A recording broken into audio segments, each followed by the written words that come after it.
South ఆఫ్రికాతో West Indies మధ్య జరిగిన 3 మ్యాచ్ల టీ20 సిరీస్ను వెస్టిండీస్ 3-0 తేడాతో క్లీన్ స్వీప్ చేసింది. మొదట జరిగిన 2 టీ20 మ్యాచ్లలో విజయం సాధించిన వెస్టిండీస్ నామమాత్రపు 3వ టీ20లో విండీస్ డక్వర్త్ లూయిస్ పద్ధతిలో 8 వికెట్ల తేడాతో ఘన విజయం సాధించింది.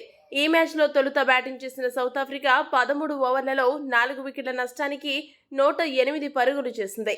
ఈ దశలో వర్షం మొదలు కావడంతో మ్యాచ్ను అక్కడితో ఆపేశారు. తొలుత బ్యాటింగ్ చేసిన సౌత్ ఆఫ్రికా బ్యాటర్లలో రికెల్టన్ 27 పరుగులు, మార్క్రమ్ 20 పరుగులు, ట్రిస్టన్ స్టబ్స్ 40 పరుగులు చేశారు. దీంతో దక్షిణాఫ్రికా జట్టు 4 వికెట్ల నష్టానికి 108 పరుగులు చేసింది.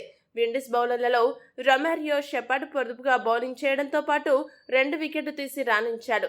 అకిల్ హుస్సేన్, మాథ్యూ ఫోర్ట్ తలో వికెట్ను పడగొట్టారు. South Africa batter Reeza Hendricks చెత్త బ్యాటింగ్తో బంతులు వేస్ట్ చేశాడు. హెండ్రిక్స్ 20 బంతులు ఎదుర్కొని కేవలం 9 పరుగులు మాత్రమే చేశాడు. ఆఖరిలో స్టబ్స్ వేగంగా పరుగులు చేయడంతో సౌత్ ఆఫ్రికా 100 పరుగుల మార్క్ను దాటగలిగింది. అనంతరం వర్షం తగ్గుముఖం పట్టాక డక్వర్త్ లూయిస్ పద్ధతిన విండీస్ లక్ష్యాన్ని 13 ఓవర్లలో 116 పరుగులుగా నిర్ధారించారు. 116 పరుగుల లక్ష్యాన్ని విండీస్ కేవలం 9.2 ఓవర్లలో 2 వికెట్లు మాత్రమే కోల్పోయి సునాయాసంగా ఛేదించింది. 109 పరుగుల ఓ మోస్తరు లక్ష్యాన్ని ఛేదించేందుకు బరిలోకి దిగిన వెస్టిండీస్కు ఆదిలోనే ఎదురుదెబ్బ తగిలింది. ఓపెనర్ అలీక్ 1 పరుగు మాత్రమే చేసి అవుట్ అయ్యాడు. ఈ పరిస్థితుల్లో మరో ఓపెనర్ షై హోప్ 24 బంతుల్లో 175 స్ట్రైక్ రేట్తో 42 పరుగులు చేసి చివరి వరకు అజేయంగా నిలిచాడు. ఇక 1 డౌన్లో వచ్చిన నికోలస్ పూరన్ మెరుపు బ్యాటింగ్తో సిక్సర్ల వర్షం కురిపించి స్కోర్ బోర్డును పరుగులు పెట్టించాడు. 13 బంతుల్లో 2 ఫోర్లు, 4 సిక్సర్ల సాయంతో 250 స్ట్రైక్ రేట్తో హిట్టింగ్ చేసి 35 పరుగులు సాధించి దుమ్ము లేపాడు.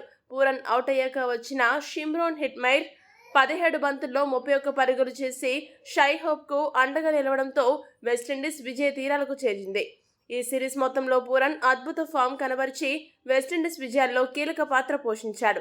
అలా విండీస్ జట్టు సౌత్ ఆఫ్రికాని 3 టీ20లలో ఓడించి వారిని వైట్ వాష్ చేసి సంచలనం సృష్టించింది.